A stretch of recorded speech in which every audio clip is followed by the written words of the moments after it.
রোজাদারদের ইফতার করালে যে সওয়াব। রমজান মাসে যে কোনো ইবাদতের সওয়াবই বহুগুণ বেড়ে যায়। রমজানের প্রত্যেকটি নফল ইবাদতের সওয়াব ফরজ ইবাদতের সমান।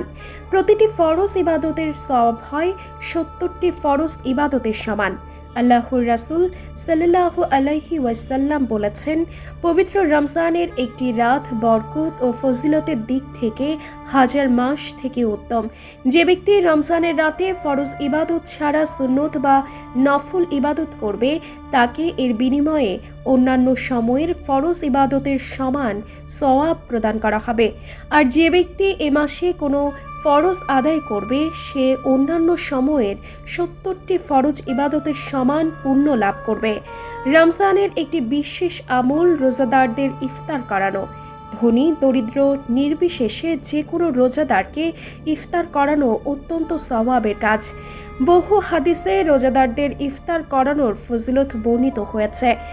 জায়েদ ইবনে খালিদ আল জুহানি রাদিয়াল্লাহু থেকে বর্ণিত, আল্লাহর রাসূল সাল্লাল্লাহু আলাইহি ওয়াসাল্লাম বলেছেন, কোনো রোজাদারকে যে ব্যক্তি ইফতার করায়, সে রোজাদারের সমপরিমাণ সওয়াব লাভ করে এবং এ কারণে রোজাদারের সওয়াব থেকে একটুও কমানো হয় না। সুনানে তিরমিজি ৮০৭।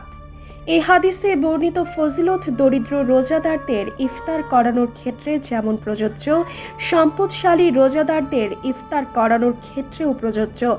নিজের আত্মীয় স্বজন, প্রতিবেশী ও বন্ধু বান্ধবদের ইফতার করালেও এ সওয়াব লাভ হবে।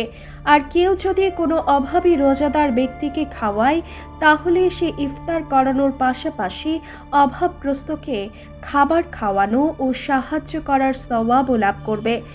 অভাবগ্রস্ত মানুষকে খাবার খাওয়ানোর সওয়াব ও পুরস্কার বর্ণনা করে কুরআনে আল্লাহ তাআলা বলেন, তারা নিজেদের চাহিদা থাকা সত্ত্বেও মিসকিন, ইয়াতিম ও বন্দীকে খাবার খাওয়ায়।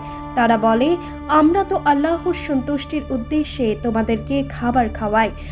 আমরা তোমাদের থেকে কোনো প্রতিদান চাই না এবং কোনো শুকরও না।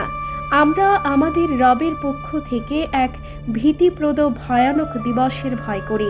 সুতরাং সেই দিবসের অকল্যাণ থেকে আল্লাহ তাদের রক্ষা করলেন এবং তাদের প্রদান করলেন সজীবতা ও আনন্দ। আর তারা যে ধৈর্য ধারণ করেছিল, তার পরিণামে তিনি তাদেরকে জান্নাত ও রেশমি বস্ত্রের পুরস্কার প্রদান করবেন। সূরা দাহর আয়াত ৮ থেকে ১২।